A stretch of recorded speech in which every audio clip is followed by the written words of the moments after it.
안녕하세요. 여러분, 오늘 이 영상을 보고 계신 분들 중에는 건강에 대한 걱정이나 불안함을 가지고 계신 분들이 있을 거예요.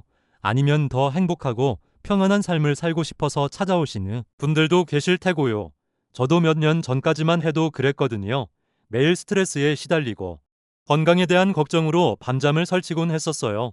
그런데 우연히 불교 명상을 접하게 되면서 제 삶이 완전히 달라졌습니다. 오늘은 여러분께 그 특별한 이야기를 나누고 싶어요. 바로 불교 장수 기도의 진정한 힘에 관한 이야기입니다. 혹시 여러분은 장수나 건강에 대해 어떻게 생각하고 계시나요? 최근 통계청 자료를 보면 우리나라 기대 수명이 83.6세까지 늘어났다고 하는데, 정말 중요한 건 단순히 나이를 먹는 게 아니라 어떻게 나이를 먹어가느냐는 거잖아요. 생각해 보세요. 여러분 주변에도 나이는 많은데도 불구하고 정말 건강하고 활기찬 분들이 계시지 않나요? 반대로 젊은 나이임에도 불구하고 늘 피곤하고 우울해하는 분들도 있고요. 그 차이가 뭘까요? 제가 불교 명상을 시작하면서 알게 된 건데, 진정한 장수와 건강의 비밀은 바로 마음에 있더라고요. 불교에서는 예로부터 마음은 모든 것의 근원이라고 가르쳐 왔는데, 이게 정말 과학적으로도 입증되고 있어요. 하버드 의과대학에서 진행한 연구를 보면 명상과 같은 마음 챙김 수행이 실제로 우리 뇌의 특정 부위를 활성화시켜서 불안감을 줄이고 행복감을 높인다고 나와 있거든요. 정말 신기하지 않나요? 마음을 다스리는 것만으로도 우리 몸에 실질적인 변화가 일어난다는 거예요. 그런데 여기서 중요한 건 불교의 장수 기도는 그냥 오래 살게 해달라고 비는 게 아니라는 점이에요. 불교의 장수 기도는 우리 마음가짐 자체를 완전히 바꾸는 데서 시작해요. 예를 들어서 여러분이 스트레스를 받을 때를 생각해 보세요. 보통 어떤 반응을 보이시나요? 화를 내거나 짜증을 내거나 아니면 계속 걱정하고 불안해하시죠? 그런데 이런 감정들이 쌓이고 쌓이면 결국 우리 몸에 독이 되어서 면역 체계를 약화시키고 각종 질병의 원인이 되거든요. 하지만 불교의 가르침에 따라 마음 챙김을 실천하고 장수 기도를 올리다 보면 같은 상황에서도 전혀 다른 반응을 보이게 돼요. 스트레스 상황을 받아들이되 그것에 휘둘리지 않는 평정심을 기를 수 있거든요. 그럼 구체적으로 불교에서는 장수와 건강을 위해 어떤 부처님께 기도를 올릴까요? 가장 대표적인 분이 바로 약사열애불이에요. 약사열애불은 중생의 질병을 치유하고 고통을 없애주시는 부처님으로 유명하죠. 또 다른 분이 관세음보살이에요. 관세음보살은 자비심으로 중생의 고통을 덜어주시는 보살님인데, 몸의 고통뿐만 아니라 마음의 고통까지도 함께 보살펴 주셔서 많은 분들이 찾게 돼요.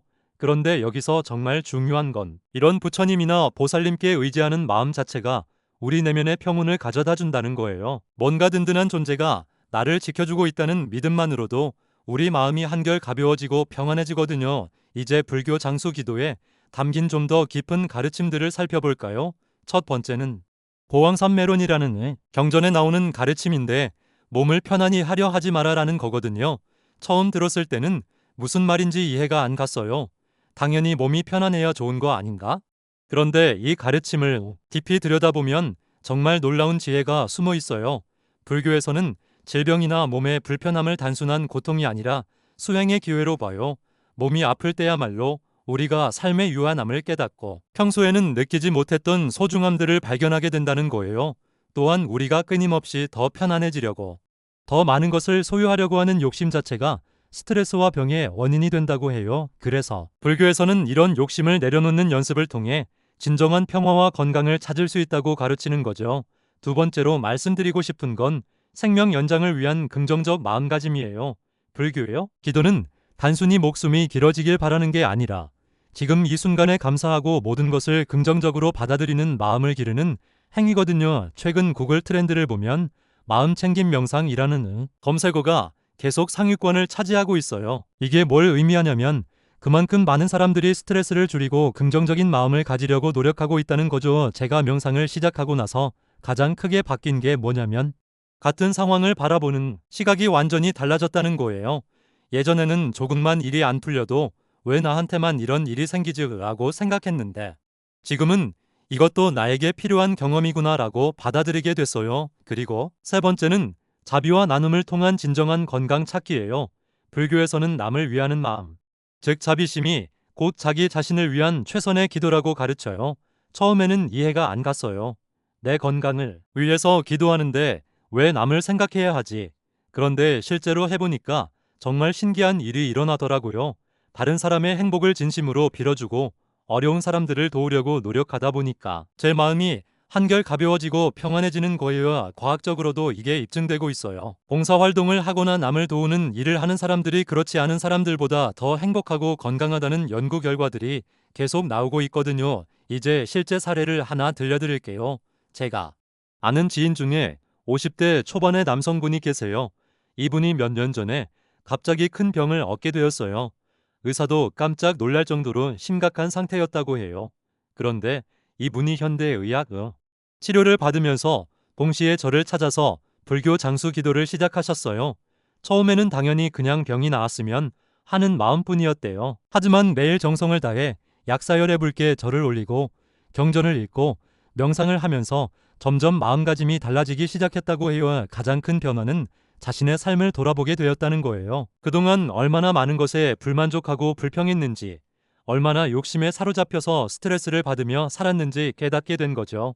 그리고 지금까지 당연하게 여겼던 것들에 대해 진심으로 감사하게 되었대요. 특히 기도를 하면서 내가 낫게 해달라는 기도에서 모든 환자들이 고통에서 벗어날 수 있게 해달라는 기도로 바뀌었다고 해요.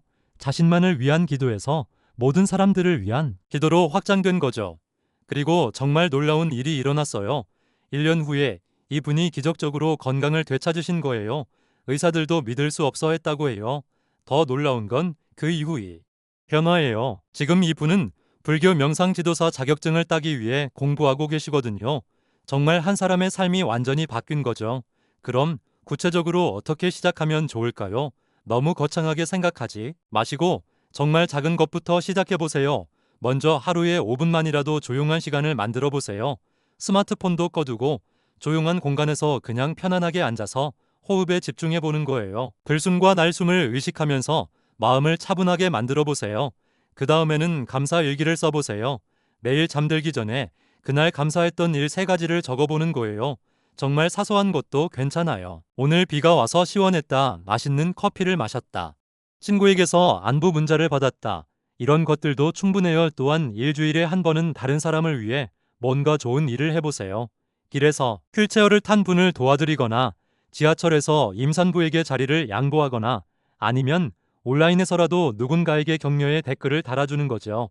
이런 작은 실천들이 쌓이고 쌓이면서 여러분의 마음가짐이 점점 바뀌게 될 거예요. 그리고 그 변화가 몸의 건강으로도 이어질 거고요.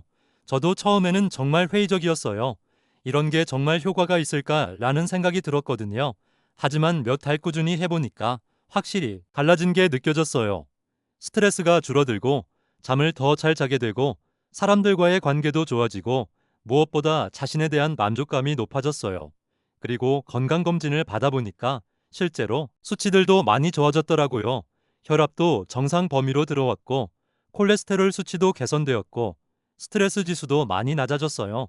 특히 불교 장수 기도의 또 다른 장점은 나이나 성별, 직업에 상관없이 누구나 할 수 있다는 거예요. 특별한 도구나 장소가 필요하지도 않고 돈도 들지 않아요.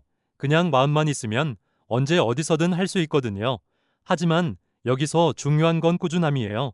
하루 이틀 해보고 별 효과가 없네라고 포기하시면 안 돼요. 마음의 변화는 몸의 변화보다 시간이 오래 걸려요. 최소한 한 달. 가능하면 석 달 정도는 꾸준히 해보셔야 진짜 효과를 느끼실 수 있을 거예요. 마지막으로 한 가지 더 말씀드리고 싶은 건 불교의 장수 기도는 결과에 집착하지 않는 마음이 중요하다는 거예요. 언제까지 효과가 나타날까? 얼마나 더 살 수 있을까? 이런 식으로 계산하고 조급해 하시면 안 돼요. 그보다는 지금 이 순간 평안한 마음으로 기도하고 수행하는 그 자체에 만족하시길 바라요. 결과는 자연스럽게 따라오게 되어 있거든요. 정리해보면 불교의 장수 기도는 단순히 오래 살기를 바라는 이기적인 소원이 아니라 자신의 삶을 긍정하고 모든 고통과 어려움을 겸허히 받아들이며 더 나은 삶을 향해 나아가는 용기 있는 발걸음이에요. 육체적인 건강뿐만 아니라 마음의 건강까지 아우르는 불교의 가르침을 통해서 우리는 진정한 삶의 평화와 행복을 찾을 수 있어요. 여러분도 오늘부터라도 잠시 멈춰서서 나 자신과 주변 사람들의 행복을 위한 작은 기도를 시작해보시면 어떨까요? 거창한 게 아니어도 괜찮아요. 그냥 진심으로 모든 사람들이 건강하고 행복했으면 좋겠다는 마음만으로도 충분해요. 오늘 이 영상이 여러분의 삶에 작은 울림이라도 좋았기를 진심으로 바라요. 만약 오늘 내용이 도움이 되셨다면 구독 버튼을 눌러주시고 좋아요도 꼭 눌러주세요. 그리고 댓글로 여러분의 생각이나 경험담도 나눠주시면 정말 감사할게요. 다른 분들에게도 도움이 될 만한 내용이라고 생각되시면 주변에 꼭 공유해 주시고요. 여러분 모두 건강하시고 행복하세요. 다음 영상에서 다시 만나요. 감사합니다.